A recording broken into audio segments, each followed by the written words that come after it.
Seigneur. Si tu nous rejoins dans cette chaîne de télévision, question de temps, tu es béni. Alors, nous sommes dans le cadre de communion divine. Ce soir, nous allons parler d'un thème tellement important dans le cadre et le milieu chrétien. Alors, je vais parler de la bénédiction et de la malédiction. Alors, souvent, nous avons l'habitude de dire à nos frères que Dieu te bénisse, ou bien nous avons tendance à croire que peut-être le fait qu'un frère a eu une promotion quelque part, c'est la bénédiction. Et parfois, on se pose la question, qu'est-ce que réellement la bénédiction? Alors, pendant cette émission, nous allons essayer de comprendre ensemble qu'est-ce que la bénédiction. Est-ce que la bénédiction est liée au bien matériel que je reçois, c'est-à-dire par exemple des richesses? Est-ce que la bénédiction est liée à la promotion que j'ai? Est-ce que la bénédiction est liée par exemple à quelque chose que je reçois? Alors nous allons essayer de comprendre cela dans la Bible. Qu'est-ce que la bénédiction? Qu'est-ce que la malédiction? Alors, pour ce soir, nous allons nous attarder sur la bénédiction et uniquement sur la bénédiction. Je voudrais que nous ouvrons nos Bibles dans Éphésiens 2, Éphésiens chapitre 1, à partir du verset 2. Voici ce que Paul nous dit. Il dit que la grâce et la paix vous soient données de la part de notre Seigneur, Dieu le Père, et du Seigneur Jésus-Christ. Il dit, béni soit Dieu, le Père de notre Seigneur Jésus, qui nous a bénis de toutes sortes de bénédictions spirituelles dans les lieux célestes en Christ. En lui, Dieu nous a élus avant la fondation du monde pour que nous soyons saints, irréprochables devant lui.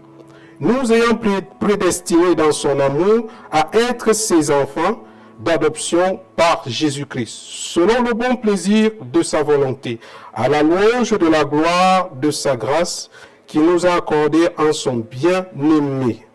Alors, Paul dit que nous avons été bénis dans le verset 2, il dit que, dans le verset 3, il dit, nous avons été bénis de toutes sortes de bénédictions. Alors, je voudrais que toi et moi, nous nous accordons d'abord, que toi et moi, nous sommes bénis. Quand on essaye de regarder ce verset, nous allons nous rendre compte que Paul parle. Il dit, nous avons, pas que nous serons, ou nous obtiendrons, mais nous avons été déjà bénis. Donc, en réalité, la bénédiction n'est pas juste quand je reçois quelque chose. En réalité, j'ai été béni. Et je suis béni en Jésus-Christ. Mais le véritable problème que nous observons dans le milieu chrétien, c'est que lorsque Dieu dit que nous sommes bénis, on regarde notre vie, on regarde la manière dont nous sommes. On a l'impression qu'il y a un fossé entre ce que je suis et ce que Dieu dit que je suis. Donc vous vous rendez compte que la bénédiction que Dieu a dit dans Éphésiens 1, à partir du verset 3, est carrément différent de ce que nous pensons. Donc, il nous dit, nous avons été bénis dans les lieux célestes. En réalité, la bénédiction de Dieu n'est pas seulement comprise dans les lieux célestes, elle doit être vécue sur la terre. Mais c'est quoi la bénédiction? Pour comprendre ce concept, nous allons rentrer dans l'Ancien Testament. Genèse 27. Je voudrais que toi et moi, nous essayions de comprendre. Genèse 27. Alors, c'est l'histoire d'Isaac. Avant de mourir, il appela son fils aîné, Esau, et il lui dit, je suis déjà assez vieux, mes jours sont au terme, donc je vais bientôt mourir. Alors, prépare-moi quelque chose de délicieux qui réjouira mon âme, afin que je puisse te bénir. Ouvrons nos Bibles. Nous allons essayer de comprendre cela. Alors, Genèse, le verset 1. Isaac devint vieux et ses yeux s'étaient affaiblis au point qu'il ne voyait plus.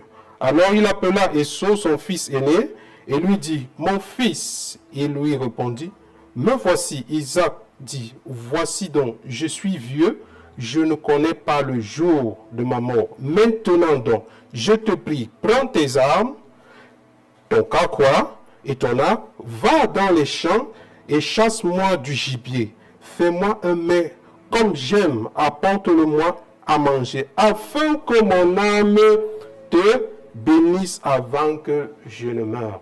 Ouais, la Bible dit, afin que mon âme te bénisse. Vous voyez, qu'est-ce qui a provoqué la bénédiction? Ou bien, qu'est-ce qui devrait provoquer cette bénédiction? C'est parce que, sûrement, il y a quelque chose qui devait réjouir le cœur d'Isaac, afin que Isaac puisse prononcer une parole de bénédiction. Alors, à la suite de cette histoire, nous allons nous rendre compte que Rebecca, la mère d'Esau et de Jacob, avait compris la prophétie. Elle avait compris la prophétie qu'en réalité, le cadet devait gouverner l'aîné. Alors, qu'est-ce qu'elle a fait? Elle est allée rencontrer Jacob, son fils, et lui a dit, voilà ce que ton père a dit à ton grand frère. Va vite, prends un gibier, va le tuer et apporte-le-moi. Habille-toi avec les vêtements de poil, comme son frère, c'était un chasseur, il avait l'habitude de porter des vêtements de poil. Alors, apporte-le-moi. C'est ce que Jacob a fait. Et à la suite, quand vous allez lire à partir des versets suivants, le verset 27, vous allez vous rendre compte que Jacob a utilisé la ruse afin de recevoir la bénédiction. À la suite, Jacob est allé tuer un gibier avec sa mère, ils ont concocté, ils ont bien préparé, ils l'ont apporté. Et Isaac a commencé à prononcer des bénédictions. Quand son frère Esau est revenu, quand il a su qu'il avait été dupé par son frère Jacob, qu'est-ce qu'il a fait? Il s'est mis en colère et il a décidé de tuer son frère. Alors, Jacob prit la bénédiction de son père, il partit, laissant avec lui toutes sortes de richesses. La Bible dit, quand vous lisez avec l'histoire, on disait que Isaac était doublement plus riche que son père Abraham. Parce que la Bible dit qu'Isaac avait semé dans le désert et Dieu s'était révélé à lui et sa richesse avait doublé. Donc vous vous rendez compte que Isaac appelle ses deux fils, Jacob dupe son frère, il reçoit la bénédiction, il s'en va, laissant son frère avec toutes les richesses. Donc vous comprenez qu'en réalité, la bénédiction n'est pas les richesses. Alors pour ceux qui croyaient que avoir une promotion, avoir des richesses et la bénédiction, je suis désolé mon frère et ma soeur, la bénédiction n'est pas la richesse, mais la richesse est la conséquence de la bénédiction. Alors, Jacob, portant dans la bénédiction que son père lui avait donnée, quitta donc ce lieu, alla chez son oncle Laban. Là, Laban, ne sachant pas que Jacob, portant la bénédiction, a voulu le duper, a voulu le mentir, mais ne sachant pas qu'il portait déjà la bénédiction.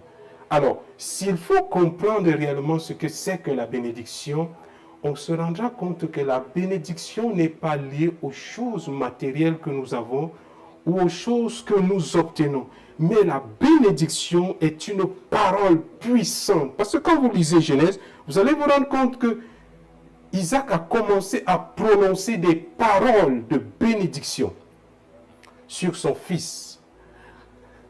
Il a commencé à relâcher des paroles qui ont commencé à prendre effet. En réalité, la bénédiction sont des paroles remplies de puissance qui commencent à prendre effet dans la vie de quelqu'un. C'est de la même chose que la malédiction. Pour qu'il y ait malédiction, il faudrait qu'il y ait un fait. Pour qu'il y ait bénédiction, il faudrait qu'il y ait un fait. Donc, en réalité, la malédiction sont des paroles aussi, un but de puissance qui permet de prendre effet dans la vie de quelqu'un. Alors, nous en parlerons prochainement de la malédiction, mais ce soir, nous allons nous attarder sur la bénédiction. Alors, si tu as compris avec moi ce que c'est que la bénédiction, alors tu as compris qu'en réalité, ce que tu obtiens n'est pas forcément la bénédiction, car en réalité, la bénédiction n'est pas seulement matérielle, elle est aussi spirituelle. Exemple, le parler en langue par exemple, avoir de la santé, c'est une forme de bénédiction. Alors, si tu me suis, je vais te donner rendez-vous la prochaine fois afin que toi et moi nous puissions davantage entrer en profondeur dans la connaissance de ce que c'est que la bénédiction ou la malédiction. Alors, je vais prier avec toi afin que tu puisses aussi recevoir des paroles qui vont prendre effet dans ta vie et t'amener à une véritable bénédiction. Prions ensemble. Père, nous te bénissons parce que c'est une grâce d'écouter et de comprendre ce que c'est que la bénédiction dans nos vies. Souvent, nous avons qualifié la bénédiction à des choses que nous connaissons, nous croyons ou nous désirons. Mais en réalité, la bénédiction, c'est toute une chose. Ce sont des paroles remplies de puissance qui prennent effet dans le monde spirituel et qui se matérialisent dans le monde physique. Merci de nous enseigner sur cette parole. Je prie que tous ceux qui écoutent ce message, maintenant, je prononce la bénédiction dans votre vie.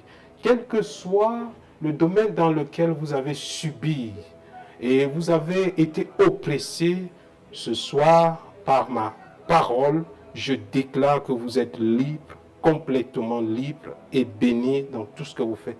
Que le Seigneur vous bénisse maintenant. Au nom de Jésus-Christ. Amen.